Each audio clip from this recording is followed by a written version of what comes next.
Alright. Here is my Emperor Palpatine impersonation. Join me, Lord Vader, and together we will rule the galaxy. Stay tuned for Darth Vader issue number 1.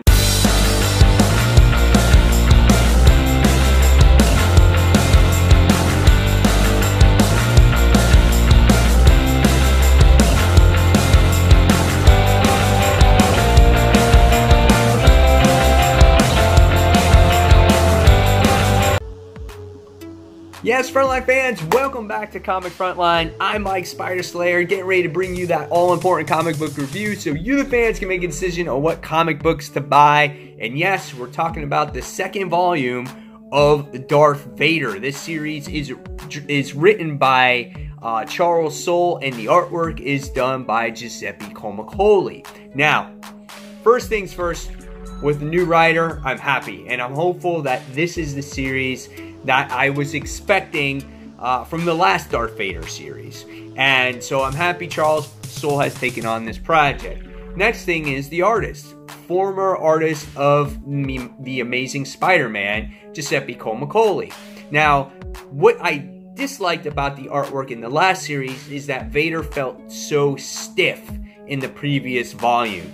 When you look at this artwork with Giuseppe Comicoli's artwork, he's got those funny facial expressions, which he's known for.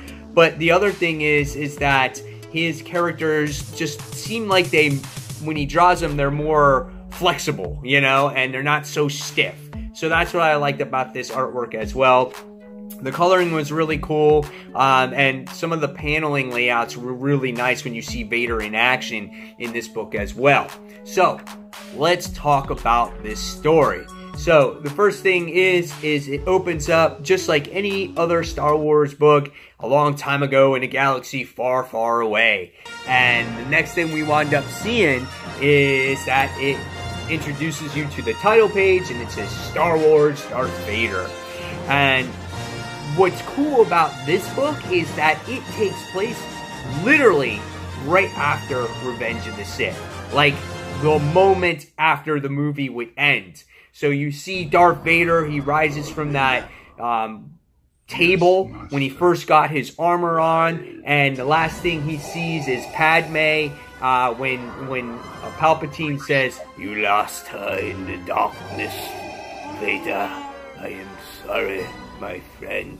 And so you see Vader going, "No!" You know, that Cheese Whiz line. And what he does is he winds up throwing Palpatine by using his force powers against the wall. And he was pissed off, and he says, "You could have saved her." And, you know, of course, he's like, "You lost her in the rage." So Palpatine winds up using his electric powers, and he's trying to put Vader under control. And he's just like,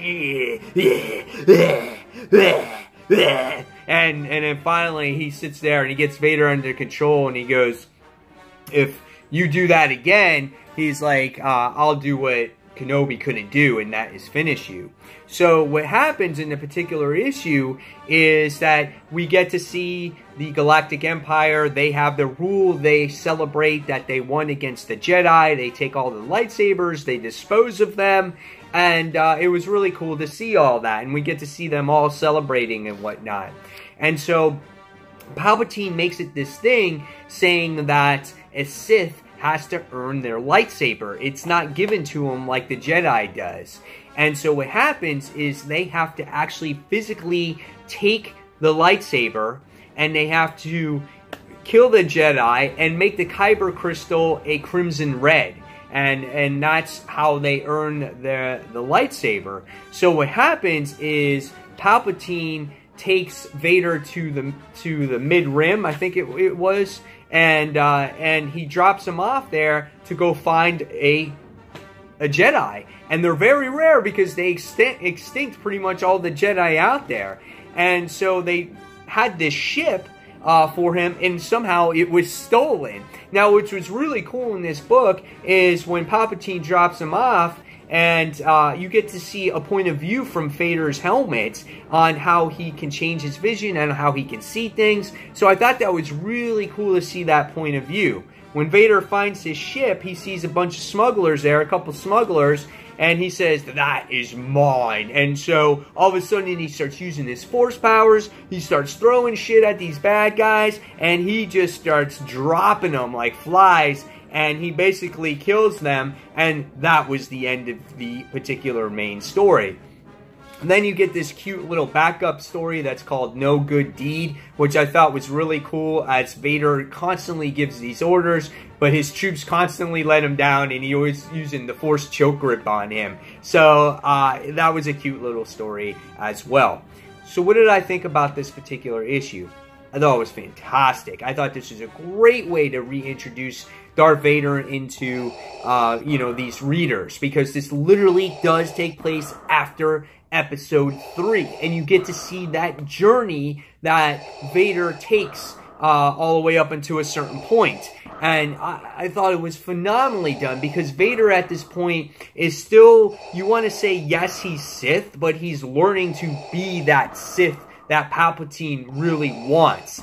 And he has to get used to being in this armor. He's got to get his lightsaber, and it's more like an origin story, and the growth of the character was what makes this story so good. Unlike the last volume where Vader was already there, and it was just kind of like he went and got Dr. Aphra, and it was just he did his own thing, and it didn't fit right. It was more of an introduction for Dr. Aphra than really Darth Vader's story, in my opinion. This is more about Darth Vader and his journey.